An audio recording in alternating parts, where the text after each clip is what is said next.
Hey there, LEGO fans. Welcome back. Alex here. In this video, we are going to be taking a look at a future LEGO set.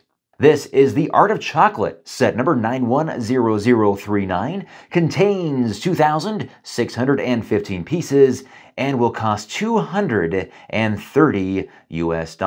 Now, the Art of Chocolate is a design by Marco Schiavelli, aka Brickster, and is one of the 5 designs selected in the Bricklink Designer Program Series 3. The other designs include the Harbor Master's Office, Forest Stronghold, Camping Adventure, and Lost City. Now, if you want one of these sets, you will want to mark your calendar for October 8th. These designs are available only through crowdfunding and relies on us to pre-order these sets. All designs that reach 3,000 pre-orders will be made into official LEGO sets, but are limited to 30,000 units. This may sound like a lot, but we learned that some of these designs can sell out rather quickly, so be sure to be ready to go at 8 a.m. Pacific time on October 8th. There is a limit of 2 per household. Series 3 designs will be shipped out in March of 2025.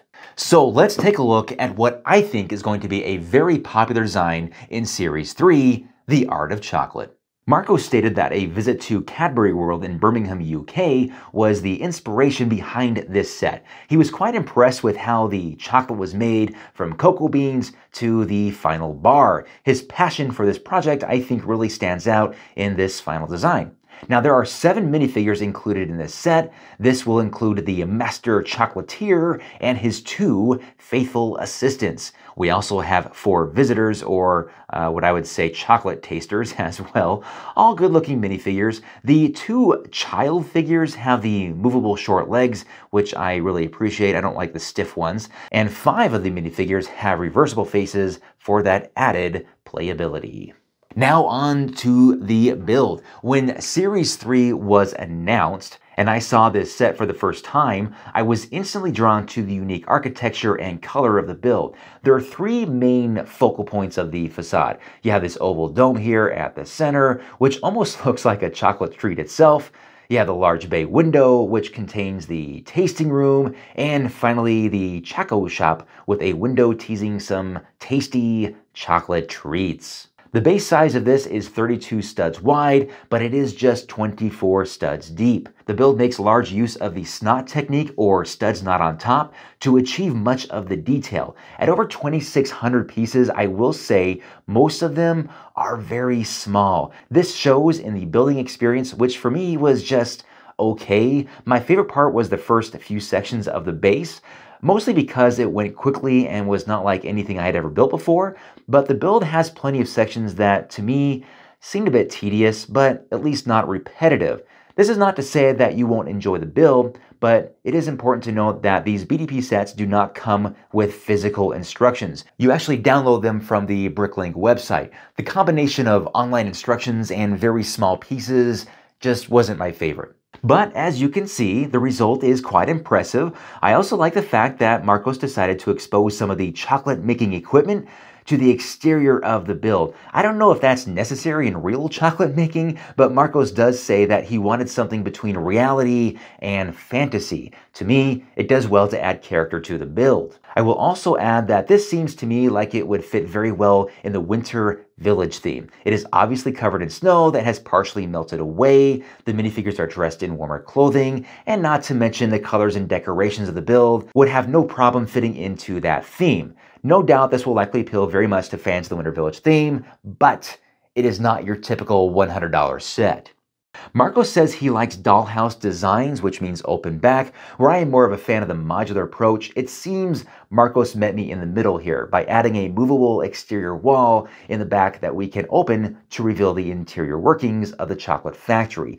This approach works well, but I will say that it does make it very difficult to place minifigures in the tasting room. It is very far forward in the build. You would need very small hands to place or retrieve your minifigures from that front part.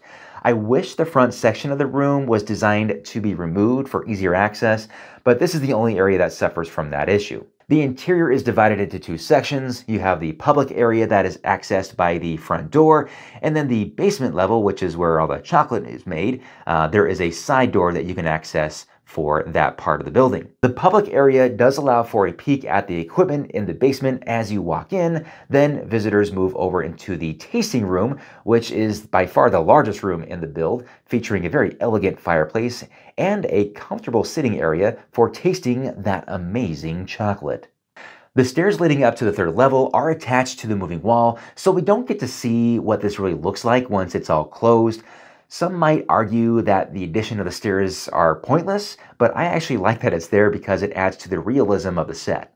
The top level features what I call a dining room, but there's no chairs here, just a table with some chocolate treats on it.